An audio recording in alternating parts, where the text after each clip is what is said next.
بسم اللہ الرحمن الرحیم۔ بہت سے لوگ ایک سوال پوچھتے ہیں کہ نماز میں دھیان کیسے جمایا جائے، نماز کے اندر یکسوئی کیسے پیدا کی جائے، کیونکہ نماز کے اندر دھیان بھٹک جاتا ہے۔ یہ سوال کئی لوگوں نے پوچھا ہے، اس لیے میں اس کا جواب عرض کرتا ہوں۔ نماز کے اندر دھیان جمانے کے لیے سب سے پہلی چیز جو ہمیں معلوم ہونی چاہیے وہ ہے نماز کا ترجمہ۔ جس شخص کو نماز کا ترجمہ آئے گا اس کا نماز میں دھیان جمے گا۔ جب اسے یہ پتہ چلے گا کہ وہ کیا کہہ رہا ہے اور کس سے کہہ رہا ہے، جب نماز کا ترجمہ معلوم ہوگا تو پھر نماز کے اندر دھیان بھی جمے گا۔ جب وہ کہے گا سبحانک اللہم وبحمدک وتبارک اسمک وتعالی جدک ولا الہ غیرک، جب اسے معلوم ہوگا کہ اس ثنا میں اس نے کس سے کلام کیا ہے، کس سے بات کر رہا ہے، کس سے مناجات کر رہا ہے، تو پھر نماز کے اندر اس کا دھیان بھی قائم ہوگا۔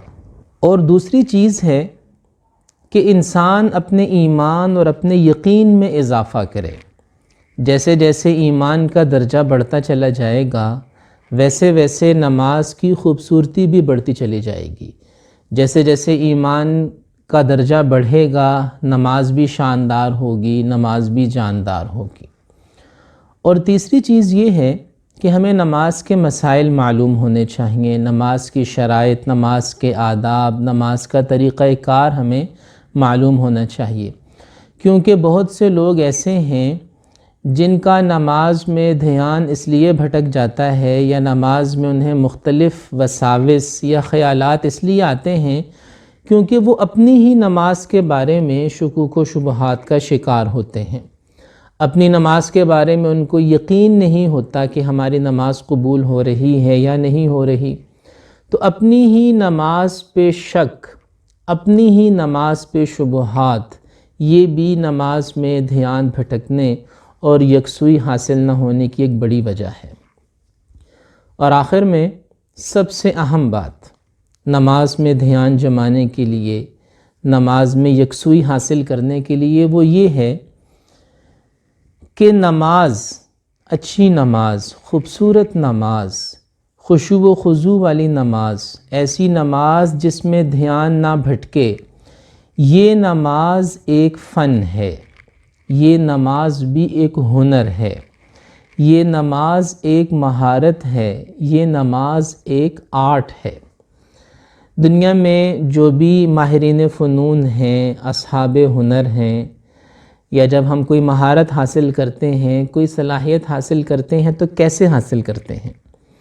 ہمیں اس فن کو حاصل کرنے کے لیے، اس مہارت کو حاصل کرنے کے لیے محنت کرنی پڑتی ہے، کوشش کرنی پڑتی ہے اور مشق کرنی پڑتی ہے۔ کوئی بھی فن بغیر مشق کے حاصل نہیں ہوتا، کوئی بھی مہارت بغیر جستجو کے، جد و جہد کے، لگن کے اور ریاضت کے بغیر حاصل نہیں ہوتی۔ آپ کو جو بھی فن آتا ہے، آپ جس چیز میں بھی ماہر ہیں، آپ سوچئے کہ آپ نے وہ فن اور وہ مہارت کیسے حاصل کی تھی۔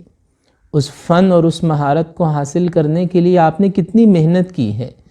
آپ نے اس فن کو حاصل کرنے کے لیے دن رات ایک کیا، اپنا خون پسینہ بہایا، آپ نے جد و جہد کی۔